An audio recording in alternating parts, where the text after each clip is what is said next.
नमस्कार मंडळी, 27 नोव्हेंबरचा म्हणजे आजचाच ठरलं तर मगचा रिव्ह्यू आज आपण ऐकत आहोत.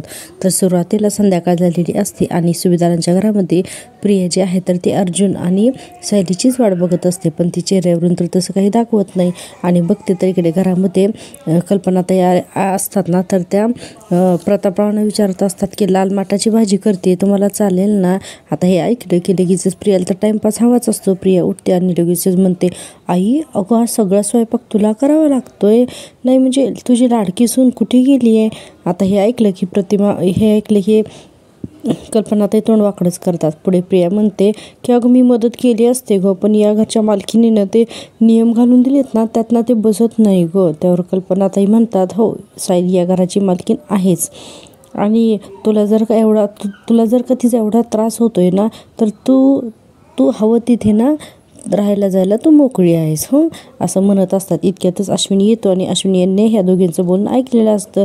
लगेचच अश्विनीला फक्त त्याच्या बायकोची बाजू घ्यायचीच असते. लगेच तो म्हणतो, म्हणजे तन्वीने इथे राहायचंच नाही आहे का. आता लगेचच तन्वी बघा तोंड बारीक करते. पुढे अश्विन म्हणतो, मी घरात नसताना तुम्ही तिला घराच्या बाहेर जाण्यासाठी असं या पद्धतीनं सांगता. प्रतापराव म्हणतात, अश्विन उगाचच ना अर्धवट काहीतरी ऐकून अर्थाचा अनर्थ करू नकोस हां तू.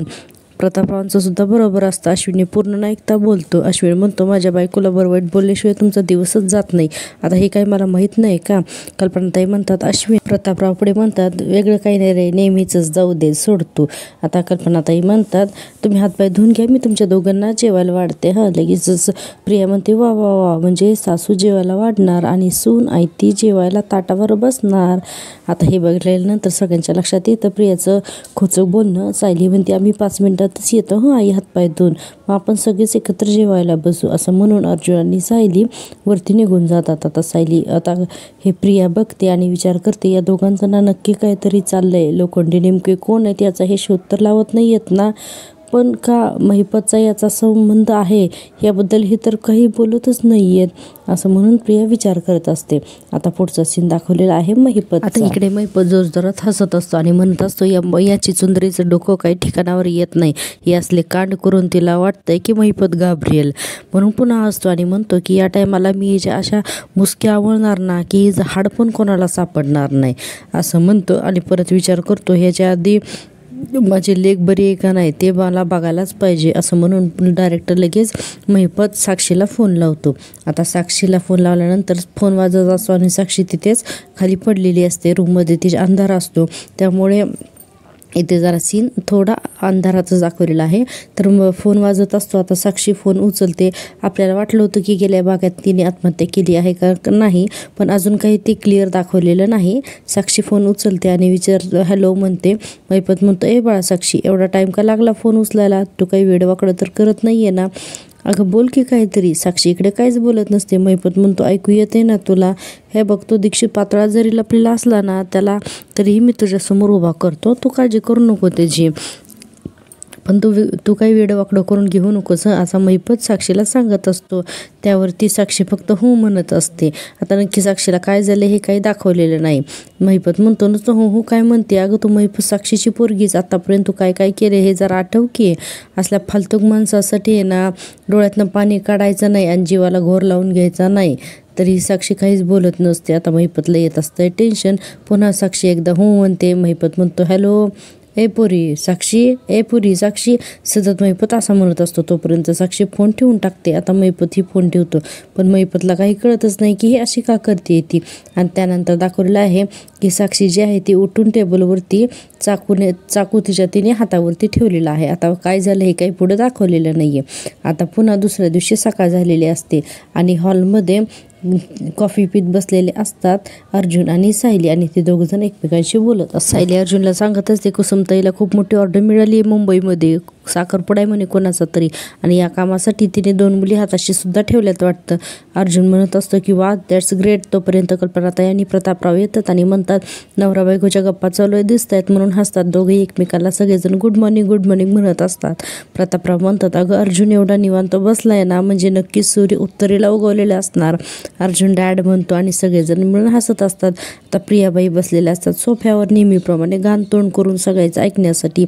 इतक्यातच दारावरती अस्मिता येते. आता अर्जुन खुश होतो, अरे अस्मिताई म्हणून, आणि लगेच कल्पनाताई म्हणतात, अस्मिता अगं तुझी मी केव्हापासून वाट बघतीये, तुझी तब्येत तर बरी आहे ना?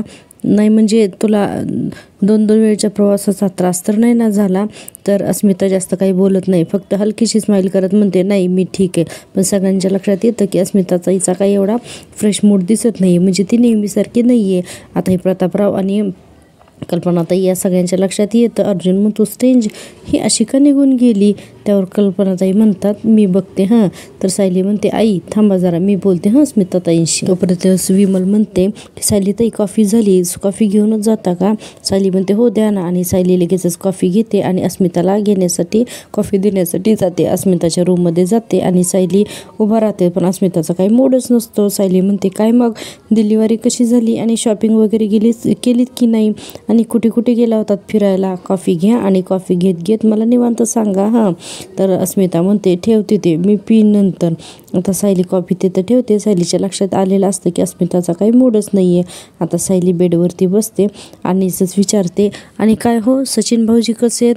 तर अस्मिता लगेचच म्हणते की सायली मला ना काही कळतच नाही आहे गं, म्हणजे बघ ना सचिन तर बरोबर माझ्याशी नीट बोलतो बरं का, आणि मी त्याला त्या दिल्लीला भेटूनसुद्धा आले, तरीसुद्धा ना त्या रेस्टॉरंटमध्ये पाहिलेला चेहरा जो आहे ना तो माझ्या नजरेसमोरून जातच नाही आहे गं. सायली मला खूपच अस्वस्थ होतं आहे गं. त्यावर सायली म्हणते, पूर्णाजीनी आणि आईनी सांगितलं ना तुम्हाला, या दिवसामध्ये स्त्रीचं मन नाजूक आणि हळवं झालेलं असतं, त्यामुळे कुठलीही गोष्ट पटकन मनाला लागते आणि कुठल्याही गोष्टीचं वाईट वाटतं, अहो पटकन रडूसुद्धा येतं. मग आपल्यासाठी जे चांगलं आहे ना आपण ते आठवायचं. तर सायली बघा तिला खूप छान समजून सांगते.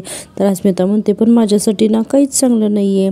मग सायली म्हणते, अहो पण बाळ आहे ना, आत्ता तुमच्यासाठी जगातली सगळ्यात महत्त्वाची गोष्ट म्हणजे तुमचं बाळ आहे. आणि सचिन भाऊजींना तुमच्या दोघांची खूपच काळजी आहे की नाही, ते किती खुश आहेत ना बाळ येणार आहेत म्हणून, मी बघितलं आहे ना. आणि काय बरं म्हणतात ते तुम्हाला? असं सायली विचार करते आणि म्हणते की हां ब्युटिफुल, असं म्हणून सायली अस्मिताला हसवण्याचा प्रयत्न करत असते.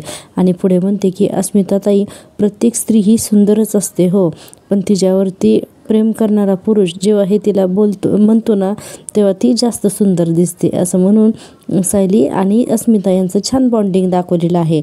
पुढं सायली म्हणते, आणि हे प्रेम जपा हां अस्मिताताई.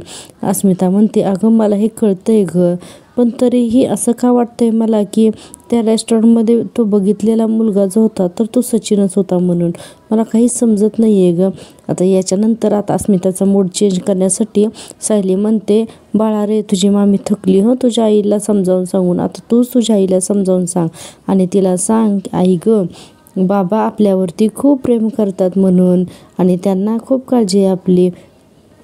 आणि आईला सांग की मनातल्या वेड्यावाकड्या सगळ्या गोष्टी आता काढून टाक आणि माझ्या नावांचा विचार करायला घे जरा, असं सायली अस्मिताला म्हणत असते. पुढे म्हणते, अस्मिताताई तुम्हाला जर मुलगा झाला तर आपण त्याचं नाव धोंडू ठेवूयात का हां, आणि मुलगी जर झाली तर तिचं नाव धोंडी ठेवूयात.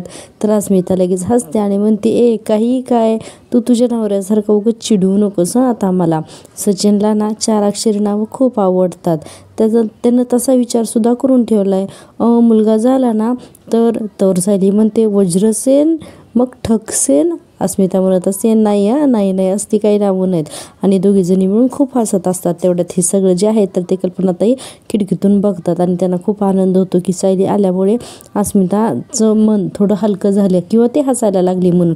या दोघींचं पण सीन त्या पाहतात आणि मनातल्या मनात खुश होतात आणि म्हणतात, शेवटी सायलीने अस्मिताच्या चेहऱ्यावरती हसू हे आणलंच हं, या मुलीकडं तर जादू आहे, जादूची कांडी आहे, असं म्हणून ते हसतात आणि पुन्हा त्या दोघींकडे बघत असतात. पुढे सायली म्हणते, बरं अस्मिताताई आता गप्पा खूप झाल्या हां, आता कॉफी घ्या आणि आता तुम्ही आराम करा, असं म्हणून सायली अस्मिताला कॉफी देऊन रूमच्या बाहेर येते. तर कल्पनाताई खिडकीत असतात. कल्पनाताई म्हणतात, सायली थँक्स हं बाळा. सायली म्हणते, कशासाठी? तर कल्पनाताई म्हणतात, तू अस्मिताला हसवल्यासाठी आणि तू तिची सख्या बहिणीसारखी काळजी घेतली ना म्हणून. तर लगेच सायली म्हणते, अहो अस्मिताताई माझ्या सख्या बहिणीसारख्याच आहेत ना. तर लगेच कल्पनाताई म्हणतात, सायली अस्मिता आत्तापर्यंत तुझ्याशी कशी वागली ना, पण तू त्यातलं काही मनात ठेवलं नाही. सायली म्हणते, तुम्ही नक्की कशाबद्दल बोलताय? नाही, मला काही आठवतही नाही आहे. बरं चला आता आपण हॉलमध्ये जायचं का अजून इथेच उभं राहायचे? सायलीनं अस्मितानं जशी वागली होती ते सगळं तिने मनातनं काढून टाकलेलं असतं आणि पुन्हा सायली अस्मितासोबत चांगलं वागत असते. आता इकडे दुसरा सीन दाखवलेला आहे किल्लेदारांच्या घरातला. आता इथे प्रतिमात्या ज्या आहेत त्या किल्लेदारांच्या घरात प्रतिमात्या खिडकीत शून्यात नजर लावून अगदी आठवत असतात की त्यांचा तो ॲक्सिडेंट, तो महिपत, हे सगळं ते आठवतच असतात. तोपर्यंत तिथे रविराज येतात आणि म्हणतात प्रतिमा आले की प्रतिमात्या मागे ओढून बघतात आणि रविराज म्हणतात की प्रतिमा मला ना तुला थोडं विचारायचं होतं. प्रतिमात्या म्हणतात काय? तर रविराज म्हणतात त्या माणसाला म्हणजेच त्या महिपत शिकरेला यापूर्वी तू कधी पाहिलंच का? असं जेव्हा आम्ही तुला जेव्हा विचारलं तेव्हा तुला काहीच आठवलं नाही. पण मला सायलीला आणि अर्जुनला म्हणजे आमचा सगळ्यांचा असा अंदाज आहे की आपल्या अपघाताच्या वेळेस तो त्या महिपत शिकरेला कुठेतरी पाहिला असावं असा आमचा अंदाज आहे. बघ तुला काही आठवतं का? आता रविराजांना प्रतिमात्यांना विचारायचे की नक्की महिपतचं कनेक्शन काय, पण आता त्यांच्या कालाने घेणं तर गरजेचं आहे. मग रविराज म्हणतात मला सांग, तुला स्वप्नामध्ये जो काही अपघात दिसतो तर तो आपलाच आहे का गं? म्हणजे तुझा, माझा आणि तन्वीचा जो अपघात घडला होता तर तोच अपघात आहे का? तर यावरती प्रतिमात्यांना पुन्हा तो अपघाताचे सीन सगळे आठवायला लागतात. त्या हलक्याशा बेशनी होतात. पुढे रविराज म्हणतात आणि त्यामध्ये जो नेहमी चेहरा दिसतो तर तो चेहरा हा महिपतचाच आहे का? तर रविराजांना हे सगळ्यांना लवकरात लवकर हा प्रश्न मार्गी सोडवायचा आहे. प्रतिमात्या म्हणतात मी आठवण्याचा खूप प्रयत्न केला हो, पण मला खरंच काहीच आठवत नाही हो, आणि मला जर आठवलं असतं तर मी सगळ्यांची उत्तरे नसती का दिली तुला?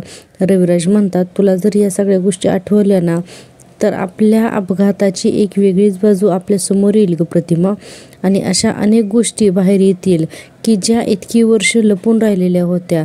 प्रतिमात्या म्हणतात हो हे कळतंय हो मला, पण आता मी तर तुम्हाला काय उत्तर देऊ ना, मला काही आठवतच नाही आहे. रविराज म्हणतात बरं ठीक आहे, तू फार काही स्ट्रेस घेऊ नकोस हां, पण अगदी सहज जर का काही तुला आठवलं ना तर मात्र मला सांग हां. प्रतिमात्या हो म्हणतात.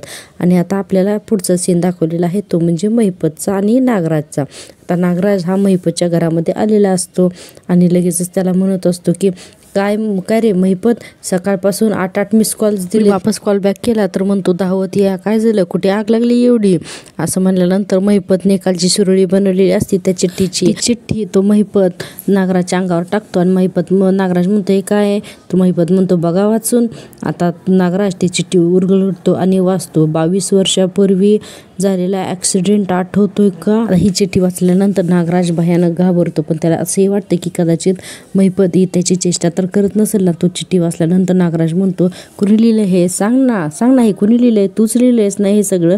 मला माहिती आहे तूच हे सगळं लिहिलंय आणि हे असलं सगळं करून तुम्हाला आता ब्लॅकमेल करणार आहेस का? तर महिपत ओरडतो नागराज शेठ, आधीच माझं इथं टाळकं फिरलंय, तुम्ही तुमचं टाळकं ठिकाणावरती ठेवून असला विचार करा ना. हे असल्या चिठ्ठ्या चपाट्या लिहून मी असलं काही खेळ करीन का? ही चिठ्ठी कोणीतरी पाठवली आहे मला, असं म्हणून महिपताची शिवाय टाकला असतो. नागराज आता म्हणतो कुणी पाठवली? महिपत सांग ना कुणी पाठवली चिठ्ठी?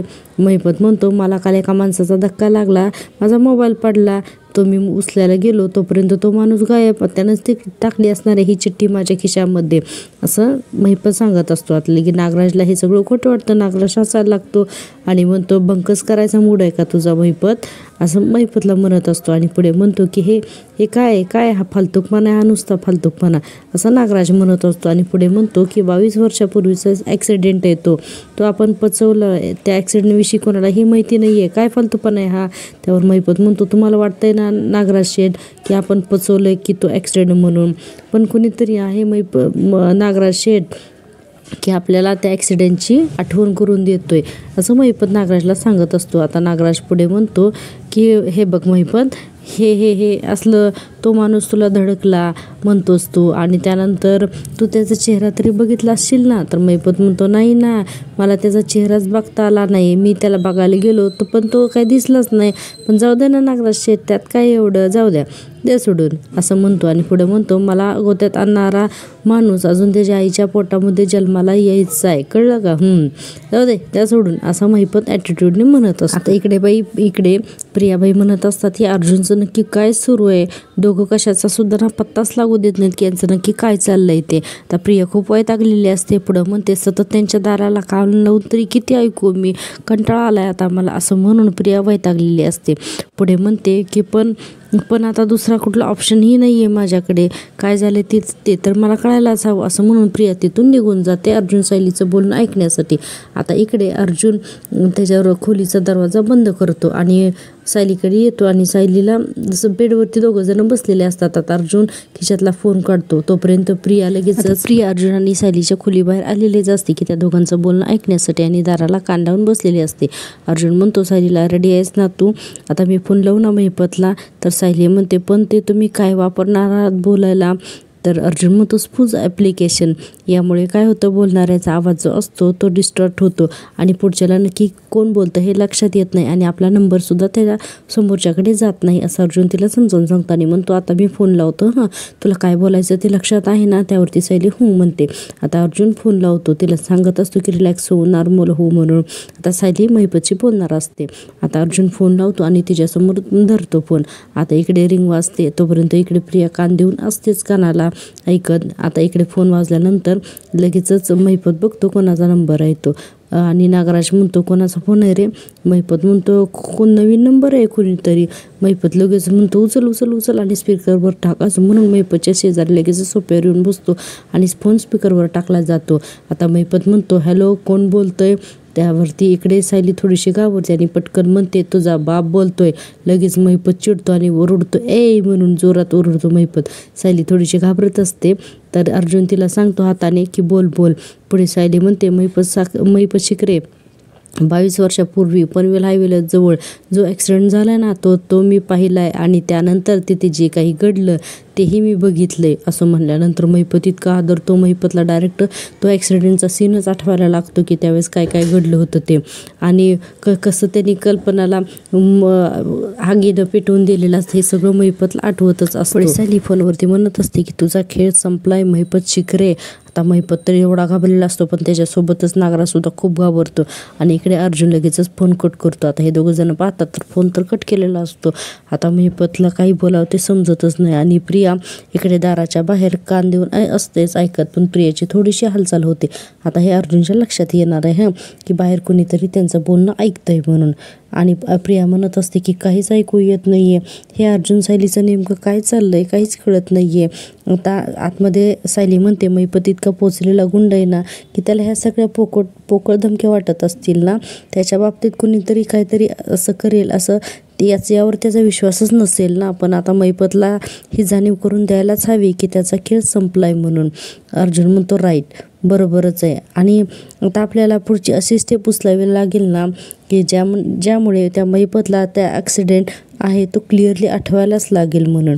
आणि सायली पुढे म्हणत असते मला वाटतं की, पण तितक्यातच अर्जुनला संशय येतो कारण प्रियाच्या बांगड्यांचा आवाज बाहेर झालेला असतो. अर्जुन पटकन उठतो आणि लगेचच दरवाजावरती कोण आहे हे बघण्याचा प्रयत्न करत असतो. पण प्रिया ही डबल मेंदूची असते ना, ही अतिशय हुशार असते. तिला लक्षात येतं की अर्जुनच्याही लक्षात आलंय. ती पटकन लगेचच पळत खाली येते आणि खालच्या मजल्यावर पटापट पायऱ्या उतरून लपून बसते. तर अर्जुन बाहेर येतो आणि सगळीकडे पाहतो पण त्याला कोणीच दिसत नाही. आता अर्जुनने प्रियाला शोधलेलं हे थोडंसं इथे म्युझिकली दाखवलेलं आहे. अर्जुन आता पुन्हा सगळीकडे पाहतो, कोणी दिसत नाही म्हणल्यानंतर रूममध्ये जातो आणि दरवाजा बंद करून घेतो. इकडे प्रिया विचार करते अर्जुन बाहेर येऊन दरवाजा चेक करून गेला म्हणजे नक्कीच आतमध्ये त्या दोघांचं काहीतरी प्लॅनिंग सुरू आहे. हे दोघं जण फक्त महिपत पर्यंत पोचलेत का आता परत फिरत माझ्यापर्यंत पोचतील काही कळतच नाही आहे, असं म्हणल्यानंतर आता अर्जुन रूममध्ये आलेला असतो आणि म्हणतो की मला वाटलं होतं कोणी बाहेर आहे का काय ते चेक करत होतो. सायली म्हणते तसंही आपल्या घरामध्ये दाराला कान लावून बसलेली एक व्यक्ती आहेच ना आणि मला वाटतं एवढं कोणाला काही कळायला नको. आपण किती मोठा धोका पत्करला हे जर का सगळ्या घरात कळालं तर सगळेच घाबरतील हो. अर्जुन म्हणतो आपण काय बोलतो हे इथे कोणाला बोलायलाही नको आणि कोणाला कळायलाही नको. आपण एक काम करूया, इथून पुढचा जो प्लॅन आहे तो आपण सिनियरच्या घरी करूयात असं म्हणतो आणि त्याच्यानंतर पुन्हा महिपत आणि नागराजचा सीन दाखवलेला आहे. आता महिपत म्हणत असतो 113% हे त्या चिचुंदरीचंच काम आहे, चिचुंदरीचं. आता नागराज म्हणतो चिचुंदरीचं, अरे म्हणजे प्रियाचं म्हणायचं आहे का तुला. महिपत म्हणतो हो प्रियाचंच काम आहे हे. त्यावरती आता नागराजला सुद्धा थोडासा शॉक बसतो. महिपत म्हणतो तुम्हीच विचार करा ना नागराज शेठ, आपल्या तिच्याशिवाय त्या ॲक्सिडेंटबद्दल आणखीन कोणाला माहिती आहे? आता नागराजसुद्धा विचार करायला लागतो की करेक्ट आहे की हे फक्त तिचंच असावं, पण तरीही म्हणतो की अरे पण नाही, पण तिला हे सगळं करून काय मिळणार आहे? महिपत म्हणतो आपण तिच्याकडून तो व्हिडिओ मागतोय ना, त्याचा सूड उगवते ती चिचुंदरी, असं महिपत सांगत असतो. पुढे म्हणतो की पण नागराज शेठ, तुम्हाला एक गोष्ट सांगू का, ह्या टायमाला ना ह्या टायमाला तिचे इतके बारीक बारीक तुकडे करणार आहे ना की चाळणीतनं चाळली ना तरीसुद्धा टापाटापा पडतील, अशी मी तिचे बारीक तुकडे करणार आहे. आणि आधीच तर त्या डबल मेंदूच्या पोरीनं आपला व्हिडिओ केला, त्याच्यातून तो आपल्यापासून तो व्हिडिओ लपवला. आता तो मिळवण्याचा प्रयत्न करतो, तरी असले काहीतरी कांड करायला लागली ती पोरगी. चला नागराज शेठ, आत्ताच्या आत्ता आपल्याला जाऊन तिला जाब विचारायचं आहे, असं महिपत म्हणतो. तर नागराज म्हणतो हां, आत्ताच्या आत्ता जाब विचारल्यावर ती काही सरळ सांगणार आहे का की हे सगळं तीच करते म्हणून? महिपत म्हणतो तिच्याकडून कसं काढून घ्यायचं ते तू माझ्यावर सोडा, तुम्ही नागराज शेठ माझ्यावर सोडा. आता इकडे अर्जुन आणि सायली महिपतच्या घराबाहेर आलेले असतात आणि अर्जुनच्या हातामध्ये एक लाकूड असतं. त्या लाकडाच्या खाली त्या त्रिकोणावरती लिहिलेलं असतं 22 वर्ष अगोदर म्हणून, आणि त्याच्या पुढे ते ॲरो असतो एक, आणि त्याला आग लावलेली असते. आता हे सगळं ते महिपतच्या घरामध्ये टाकणार असतात. सायली म्हणते आता हे लाकूड फेकताना आपल्याला ना काळजी घ्यायलाच हवी, या आगीचा तुम्हाला किंवा इतर कोणालाही काही त्रास व्हायला नको. अर्जुन म्हणतो डोंट वरी. सायली म्हणते आता जी जखम व्हायची ना तर ते फक्त महिपतच्या मनालाच झाली पाहिजे म्हणून. आता महिपत आणि नागराज दोघेही घराच्या बाहेर येणार असतात. तोपर्यंत नागराजला एक फोन येतो. नागराज म्हणतो एक मिनिट मी एवढा फोन घेतो, तू पुढे हो मी आलोच, असं म्हणल्यानंतर महिपत घराच्या बाहेर यायला लागतो. आता इकडे अर्जुन आणि सायली दोघेजण असतातच की आता हे दोघेजण वाट बघत असतात की कोणी बाहेर येत आहे का म्हणून. आता अर्जुन लगेचच त्याच्यावरती थोडीशी आग लावतो. त्यानं जे आणलेलं असतं ना लाकूड, तर ते लाकडाला आग लावतो आणि ते लाकूड जोरात महिपतच्या दिशेने भिरकावतो. आता हे सगळं करताना इथे सुद्धा थोडंसं म्युझिकली थरार दाखवलेला आहे. आजचा एपिसोड तुम्ही प्लीज TV वरती पाहायला अजिबात विसरू नका, खूपच छान एपिसोड दाखवलेला आहे. आता ही मालिका हळूहळू एक जात आहे. आता महिपतच्या समोर अर्जुन जो जोरात जळतं लाकूड तो फेकतो. आता महिपत सुद्धा गाडीमध्ये बसणारच असतो. इतक्यात महिपतला आवाज येतो म्हणून महिपत बघतो, लाकूड हातात घेतो आणि महिपत वाचतो, तर तिथं लिहिलेलं असतं 22 वर्षापूर्वी म्हणून. महिपत इतका घाबरतो, आजूबाजूला पाहतो कुणी दिसतंय का, पण तिथे कुणीही दिसत नाही आणि महिपत अतिशय बेचैन झालेला असतो. अर्जुन आणि सायली तिथे झाडामागे लपून हे सगळं बघत असतात की महिपत कसा पॅनिक होतोय ते. आणि हा भाग इथे संपलेला आहे. प्रेक्षकांना खूपच मोठे डायलॉग असतात आणि खूपच मोठे एपिसोड सुद्धा असतात. प्लीज माझ्या मेहनतीसाठी एक सबस्क्राईब तर नक्कीच बनतं आणि हो लाईक करायला सुद्धा अजिबात विसरू नका. आता पाहूया उद्याच्या भागामध्ये काय होतं ते. आता उद्याच्या भागामध्ये अर्जुन महिपतला फोन करणार आहे की तुला जर का 22 वर्षापूर्वीच्या ॲक्सिडेंटसाठी आणखीन काही पुरावे हवे असतील तर मी ॲड्रेस देतो, तर त्या ॲड्रेसवरती ये म्हणून. अर्जुनने त्याला सांगितलं असतं लगेच ये म्हणून. आता महिपत सुद्धा तिथे येतो. आता पुढे अर्जुनला कळतं. महिपत सुद्धा अर्जुनने दिलेल्या त्या ॲड्रेसवरती जंगलात जातो आणि त्याला तिथं एक बापू नावाचा जो माणूस असतो ना तर त्याचा फोटो जंगलामध्ये दिसतो. आणि आता हे कन्फर्म होतं अर्जुन आणि सायलीला उद्याच्या भागामध्ये की हा जो किल्लेदारांचा ॲक्सिडेंट केलेला बापू नावाचा माणूस आहे, तर तो बाबू हा महिपतला ओळखतो. हे आता अर्जुनला समजलेलं आहे. म्हणजे अर्जुन आता जवळजवळ सत्याच्या जातच आहे. तर ही सिरीज जर तुम्हाला आवडत असेल तर प्लीज चॅनलला सबस्क्राईब करा. व्हिडिओ पाहिल्याबद्दल थँक्यू सो मच. भेटूया उद्याच्या भागात. तोपर्यंत बाय.